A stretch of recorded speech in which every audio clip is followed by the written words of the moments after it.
పాపిస్టు పాకిస్తాన్ ఫ్రస్ట్రేషన్లో ఉందా? సరిహద్దుల దగ్గర ఏమీ చేయలేక ఇక భారత్లో అంతర్గత విధ్వంసానికి వ్యూహం రచిస్తుందా అంటే అవుననే అనిపిస్తుంది. వరుసగా బయటపడుతోన్న స్లీపర్ సెల్స్ ఉగ్ర కుట్రలే దానికి నిదర్శనం. విజయనగరంలో పోలీసులు అరెస్ట్ చేసిన సిరాజుద్దీన్, సమీర్ విచారణలో సంచలన విషయాలు తెలుస్తున్నాయి.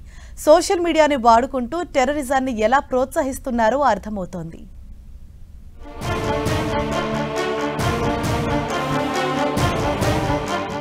పాపిస్టి పాకిస్తాన్ ఐసిస్తో చేతులు కలిపిందా?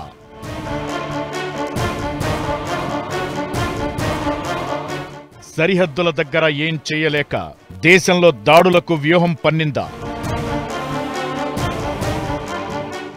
వరుసగా బయటపడుతున్న కుట్రలతో ఇప్పుడిదే అనుమానం కలుగుతోంది.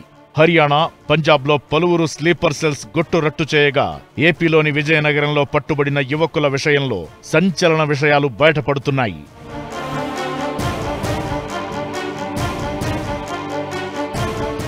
విజయనగరంలో పోలీసులు అరెస్టు చేసిన సిరాజుద్దీన్, సమీర్కి కోర్టు 14 రోజుల రిమాండ్ విధించగా వీరంతా కూడా సోషల్ మీడియా వేదికలుగా ఓ గ్రూప్ ఏర్పాటు చేసినట్టు తెలిసింది.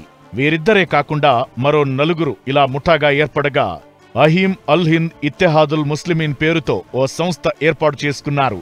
ఆర్డర్ రావడంతోనే హైదరాబాద్ సహా పలుచోట్ల ఉగ్రదాడులకు పథకాలు రచించడం వీరి పనిగా తెలుస్తోంది. ఈ ఉగ్రమూకలు తమ గ్రూప్ సభ్యులుగా ఎంచుకునే తీరు కూడా ఈ సందర్భంగా చర్చనీయాంశంగా మారింది. టెర్రరిస్టు భావజాలం సోషల్ మీడియాలో పోస్ట్ చేయడం, దానికి అనుకూలంగా స్పందించేవారిని తమ గ్రూపులో చేర్చుకుంటారు. అలా ఇప్పటికే ఈ హ్యాండ్లర్ గ్రూప్లో 28 మంది ఉన్నట్టు చెబుతున్నారు.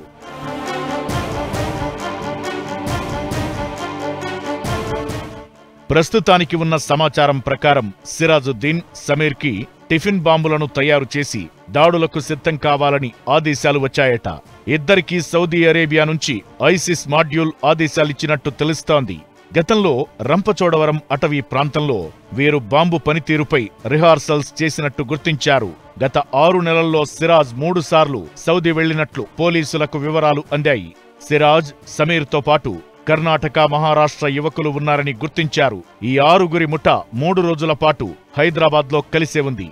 ఐసిస్ హ్యాండ్లర్ సౌదీ నుంచి ఇచ్చే ఆదేశాలను ఫాలో కావడమే వీరి పని కాగా, బాంబులు తయారు చేయాలని ఇద్దరికి సౌదీ నుంచి ఆదేశాలు రాగా మిగతా 4 బాంబులు పెట్టే టార్గెట్లు గుర్తించాలని ఆదేశాలు వచ్చాయని పోలీసులు చెబుతున్నారు. మరోవైపు అరెస్టు సమయంలో సిరాజ్ వద్ద భారీగా పేలుడు పదార్థాలు లభించాయి.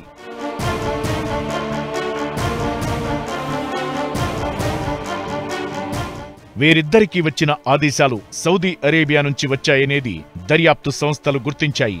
ఆ హ్యాండ్లర్ ప్రధానంగా ఇన్స్టాగ్రామ్ ఖాతా ద్వారా వీరితో సంప్రదింపులు జరిపినట్లు సమాచారం లభించింది.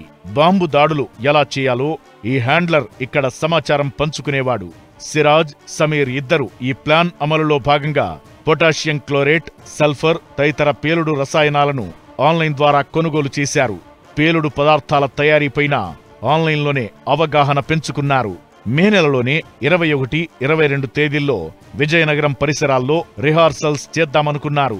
ఇంతలోనే ఆంధ్రప్రదేశ్, తెలంగాణ పోలీసులు సంయుక్తంగా వీరి కుట్రను భగ్నం చేశారు.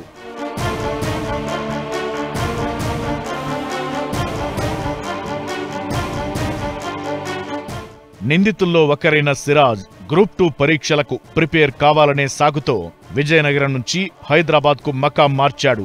ఆ సమయంలోనే అతడు, సమీర్ పలుమార్లు కలిసి చర్చించుకున్నారని చెబుతున్నారు. ఆ తరువాత సిరాజ్ గ్రూప్ 2 పరీక్ష రాసేందుకు విజయనగరం వెళ్లిపోయాడని తెలిసింది. శనివారం విజయనగరంలో పోలీసులు సిరాజ్ ఇంటిపై దాడి చేసి పేలుడు రసాయనాలను స్వాధీనం చేసుకున్నారు. ఈ కేసుపై జాతీయ దర్యాప్తు సంస్థ ఎన్ఐఏ దృష్టి సారించి ప్రాథమిక దర్యాప్తు తీరుపై ఆరా తీసింది. ప్రస్తుతం విజయనగరం 2వ పట్టణ పోలీసులే ఈ కేసును దర్యాప్తు చేస్తున్నారు. సౌదీ అరేబియా నుంచి యువకులను ఉగ్రకుట్ర దిశగా ప్రేరేపించిన హ్యాండ్లర్ ఎవరనేది ఎప్పటి వరకు తేలలేదు.